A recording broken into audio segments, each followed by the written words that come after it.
Halo, selamat pagi anak-anak semuanya. Berjumpa lagi dengan Pak Toto. Semangat pagi, namo buddhaya.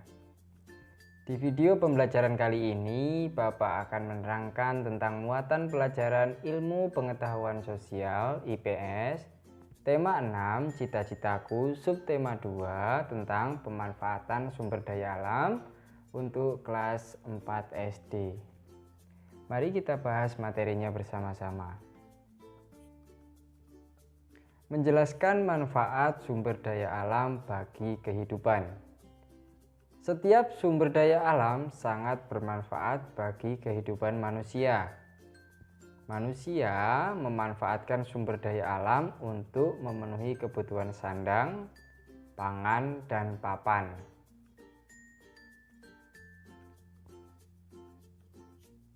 Sumber daya alam di Indonesia sangat beragam kenampakan alam, seperti sungai, danau, laut, dan hutan. Keragaman ini dipengaruhi oleh bentang alam di suatu wilayah. Misalnya sumber daya alam sayur dan buah terdapat di daerah daratan tinggi. Perhatikan sumber daya alam dan manfaatnya berikut. Yang pertama, sumber daya alam sayur dan buah. Manfaat dari sumber daya alam tersebut yang pertama adalah bahan pangan untuk sehari-hari. Yang kedua, komoditi yang memiliki nilai ekonomi. Yang ketiga, bahan baku berbagai olahan makanan. Yang kedua, sumber daya alam hewan. Manfaat dari sumber daya alam tersebut yang pertama diambil daging dan susunya. Yang kedua, tenaganya untuk membajak sawah. Dan yang ketiga adalah kotorannya dimanfaatkan atau dijadikan sebagai bahan pupuk. Yang ketiga, sumber daya alam kelapa sawit. Manfaat dari sumber daya alam tersebut yang pertama sebagai bahan baku makanan seperti minyak goreng dan mentega.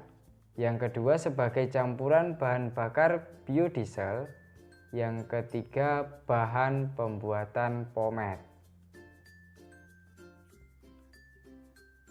Yang keempat, sumber daya alam pasir. Manfaat dari sumber daya alam tersebut yang pertama sebagai bahan baku pembuatan bangunan. Yang kedua sebagai campuran bahan kerajinan seperti untuk membuat patung.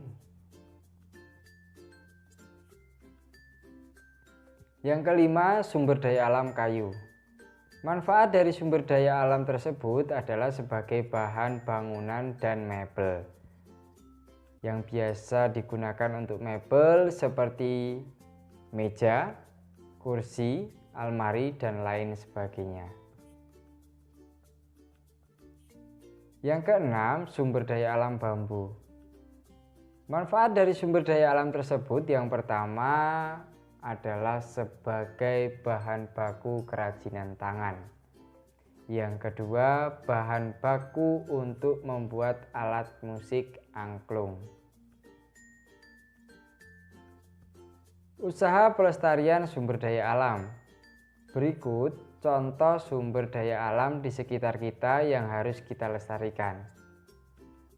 Sumber daya alam air terdapat di sungai.